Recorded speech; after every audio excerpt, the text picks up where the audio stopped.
you folks. So welcome to a new series. Now it's a little bit earlier than I planned to make. In the next month, I would say next 4 weeks, I'm going to be making my very first how to make video for fishing tackle.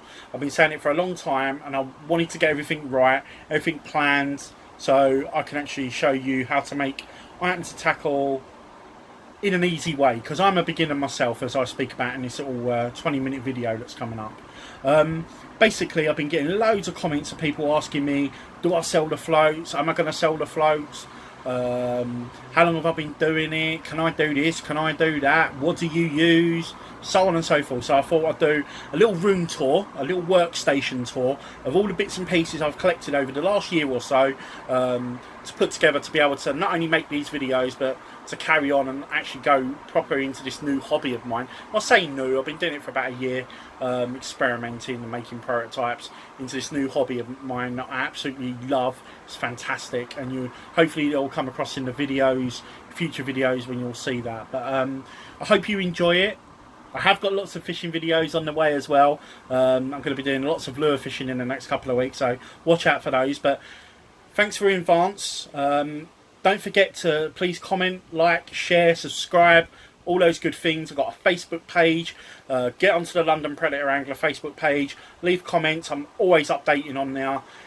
If things go to plan, I do talk about maybe doing a second page for the tackle making itself. So we'll see how that goes. But in the meantime, watch this little 20-minute video and I explain a lot of things that a lot of people have been asking me. So enjoy this little work desktop tour, and I'll catch you all soon. Tightlines and Deadbaits. Hello. So I've been requested a few times actually just to talk about some of the bits and pieces I'm using for my tackle making. So I thought I'd make a really, and I do mean a quick video, because this is going to be, I'm going to be making a proper video for YouTube in the next, I'll say 4 weeks. I'm just making some prototypes now, so I'll just go over exactly what I've got, bits and pieces. I'm not going to go too in depth, for like I say, I'm going to be doing it in a couple of weeks time, but just thought I'd show you guys what I'm doing with my tackle building. This is testament to me wanting to do it properly. I'm not going to talk about selling, because I always said that I'd never sell floats. I'm just doing it for the enjoyment of making it. But then I've had so many people requesting about buying floats off me, and I haven't even made that many for people to be impressed by. And you know, when you look at other float builders, you know, the likes of Andrew Fields and Graham Pinkington, and you've got, you know, there's loads of really good float builders out there. Dave Pearce is another one off the top of my head. So many good float makers. I'm really surprised that people want me to make floats for them. So I said that I'd never make them. If I do venture into it, it'll just be Predator ones. It won't be any coarse floats. Although I make coarse floats, it won't be coarse floats. It'll only be Predator tackle, because I think it's only fair. You know, I always said I'd never make them because I've been getting tips off people. Although I have found and discovered a lot of things myself, because I've not had any books or anything to learn off of. So everything I picked up is by help of others and diving deep on the internet to see bits and pieces and try and put sort of strands of hair together to make a rope, if that makes sense. So I'll just show you guys exactly a few bits and pieces that I built up over the last year or so. So first things first, I've actually been building floats this morning. Mainly pike floats. These are all pretty much what they called prototypes. You know, loads of perch bobbers. You guys know that I'm an absolute lover of perch bobbers. Also pike bungs. I've also got other floats which I'm going to show you in the drawer in a moment, pike ones, but these are all prototypes, all different shapes and sizes, all different woods. You know, I don't know if you can see just there. It's my favourite wood is walnut. I think it looks absolutely beautiful against the bolster, the contrasting colour. So what I'll be doing with those ones is I'll be doing sort of less paintwork on them, shall we say. So these are all prototypes. They need to be sealed, so I need to put some sealer on them. I'll show you the sealer I use. So let's come down in the first drawer. Now the first drawer is again bamboo skewers. This is bolster 6mm. I don't tend to use bolster other than for wagglers. I use bolster as stems for for floats like these, then they're likely to snap, even with a hard coating on the surface of lacquer. So this is hardwood and this is softwood, very softwood.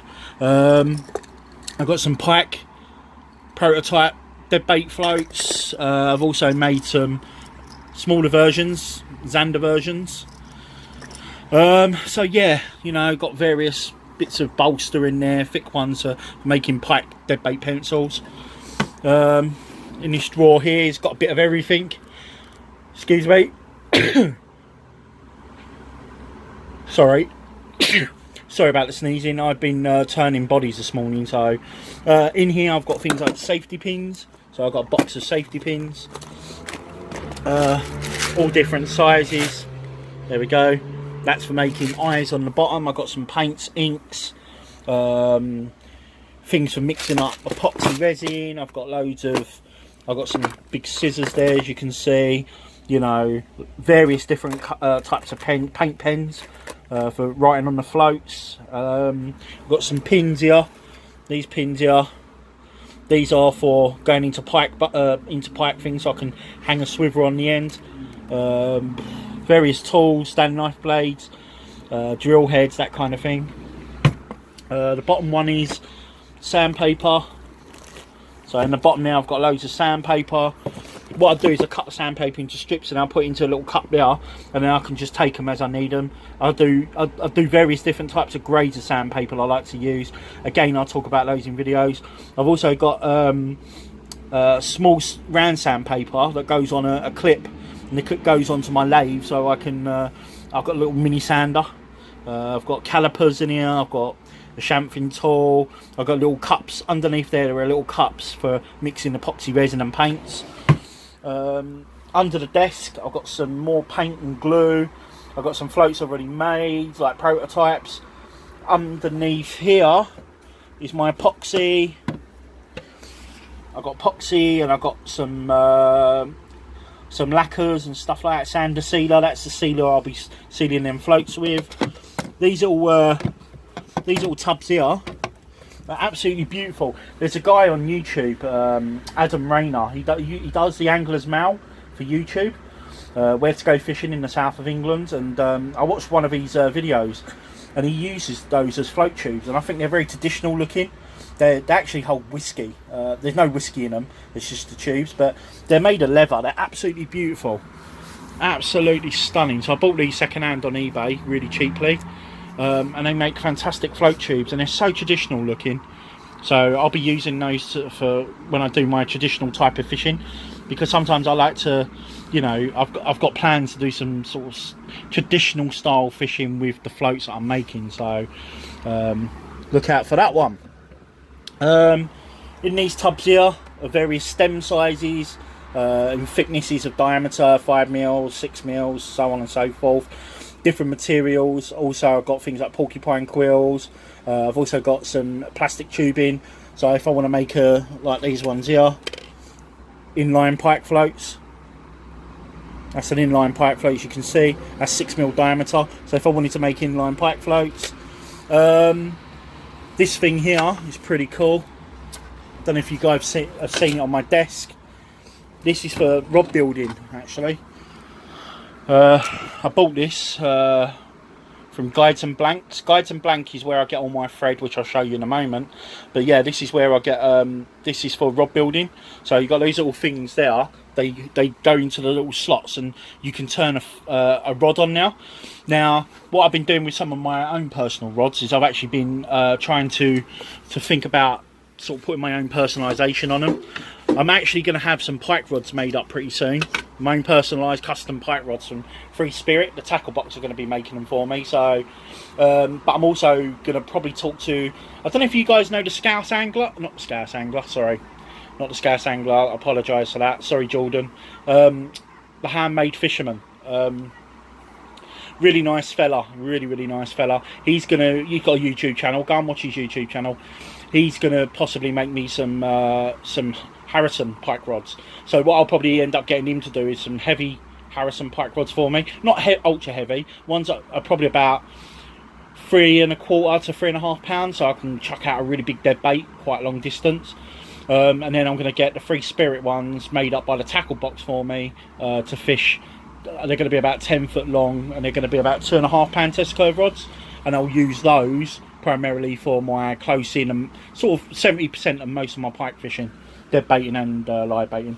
I've got some blue tubs down the sides there. They just got various odds and sods, bits and pieces. This one's got all my camera equipment for when I'm filming on my blogs for YouTube. The next one's down, I've got things like power tools and stuff like that in, so things like heat guns and stuff like that, so I won't worry too much about that. Again, you'll see all that in videos.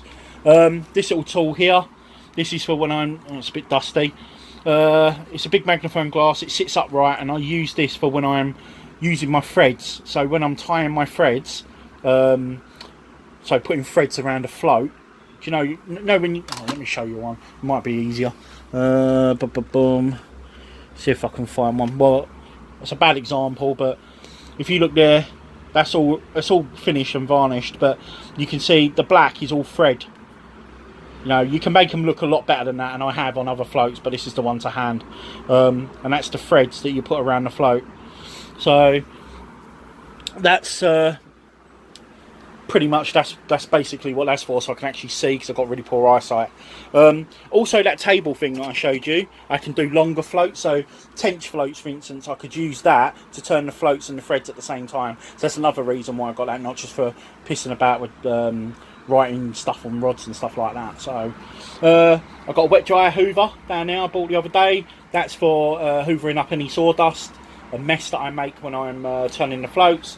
I have an air compressor for air, using an air gun, airbrushing, and I've not done that yet, so that's quite interesting. Looking forward to doing that one. Various different lengths of dale, odds and sods. They're my more expensive dale. Rather than just use normal hardwood, cheap hardwood, I like to buy some expensive one like cherry, walnut, that kind of thing, so I keep it there separately. Plus it's a little bit too long to go in the box as well. I've got a little drill press. This is a jewellery drill press. This is for doing like watches and stuff like that. The biggest drill part that can go in that chuck is only about 6-7 mil, so that's more than enough for it. The floats that I'm making, so these perch floats here, I won't be going much more than that amount of mil, 6-7 mil anyway. So yeah, it's only a cheap little drill press. Bought it off of eBay for about 50 quid. Brilliant. These are not my pike floats that I've made. These are pike floats that I'm using as sort of guides in terms of size, thickness, just a bit of an idea for how I want to make mine look. But obviously the paint jobs, which I'm going to talk about now, that's my little paint collection so far. The paint jobs I'm going to do on these floats are going to be probably a little bit different to what you've probably seen before, anyone else has seen before.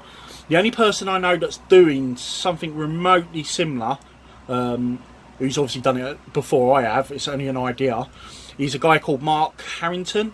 He makes lures, he makes some pucker lures. Check him out on Facebook. But he also, what he does is he makes pike floats with pike pattern on the floats. I'm going to be doing the same. I've already squared it with him and he's quite happy about me doing it. I didn't want to jump and, I don't like being nasty and just doing something without asking someone first, who seems to be the first person I've ever seen do it. So I'm going to be doing exactly the same thing, but I'm also going to be doing the perch floats are going to have perch markings on them. So look out for that one. I've never seen anyone do that yet.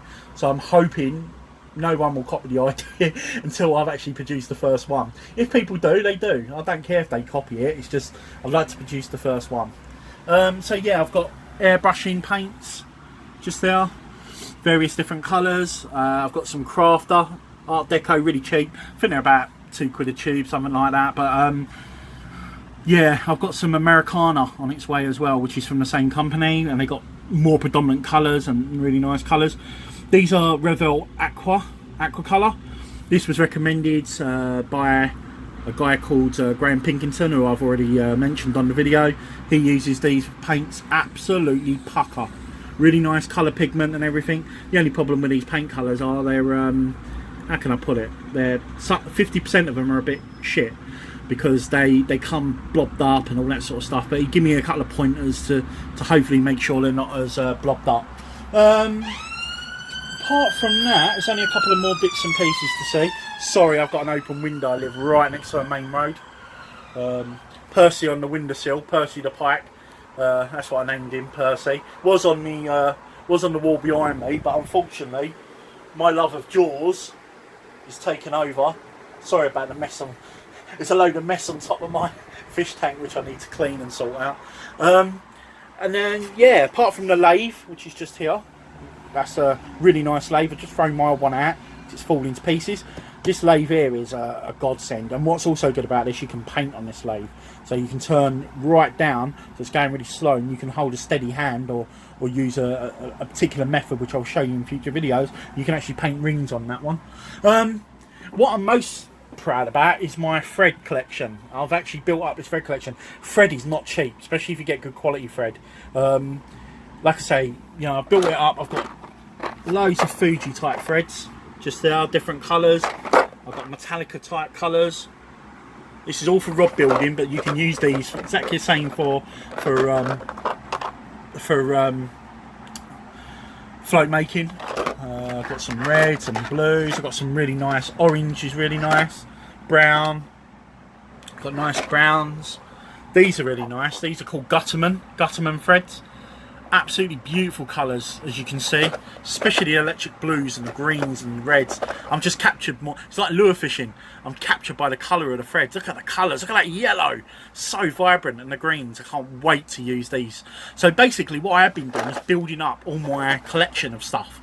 Rather than making floats so much, I've actually been building the collection up. So when it comes to me putting the videos out and making prototypes, I ain't got to start ordering stuff that I'm missing. So, but absolutely beautiful. Some of these thread colours are beautiful. Look at the electricness of that blue. That was beautiful. It's like kingfisher blue. So I'm going to make a kingfisher collection of floats. If you look up there on that shelf, I've done a couple of prototypes. They're not the best in the world. I've done some there as well. They're not the best. They're just up there for display at the moment. I will be putting better collection up, but they're just there for the moment. They're like my first attempts. So that's one of the reasons why I've got them on the shelf. So the last thing really is I've got some airbrushing cleaning stuff. I've got some gesso, which is like a primer white base coat, and I've got various different hardwood just there. They're really short hardwoods. They're for making tips on floats, and that's it really. That's like my little collection of float building and what I'm doing. But like I say, in the next couple of weeks I'm going to be starting to make my first how-to video, how to make your own floats, and showing you what I do. I'm very new to this, so I don't profess to be an expert, so I'm going to try and keep it simple and basic. If I can make them, anybody can make them. And I'm not saying you have to go out and spend all this money on all these types of paints and all these threads. You can buy really cheap polyester threads, really cheap. I'm talking like a pound a reel, 50p a reel. You know, paints, you can buy tubes of paints for £1. You know, the only really expensive thing really is when you want to buy lots of stuff. You know, you can buy everything a lot cheaper than what I bought it. It's only because I want to get into it properly is why I spent a little bit more. Things like this lathe. This lathe cost me 120 quid. No, 130 quid. But the lathe I was using before, that you guys may have seen me before, I've had it for 2 years. I use it for various projects other than float building. And it's lasted the test of time. 2 years. I bought it for less than, I think it was 35 quid from China. So, you know, I've got really, really good amount of usage out of it. And, yeah, I've got no problems with buying cheaper equipment if it works, you know. What you do really want to buy is really decent lacquer. Now, the one problem I'm having, I wouldn't say it's a problem, because I am using some nice lacquer, but I'm playing about with epoxy resins. The next stage on the next float builds, I'm gonna put epoxy resins and see if I can build a drying rack, that kind of thing, and then you'll see me hopefully have better quality finished floats. Because I'm quite happy with the way the floats have come out now. But no, let's just grab one quickly. Don't know if it will show you the finish.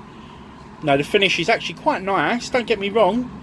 But the white bleeds. Look how that bleeding that white is. Now on other floats it's even worse. But my signature's really bad on the float. That is really piss poor. So I really need to work on that. Don't know if also you guys have seen, I've actually designed a new logo. Now not for my London Predator Angler. That's my fishing channel for YouTube. But I'm actually making I made a new logo for my floats. So what I'm going to do is make some really tiny ones just to put on the side of the float, just to make it look a bit more presentable and look a bit more professional, especially if I do start selling them. I'm not 100% on it yet.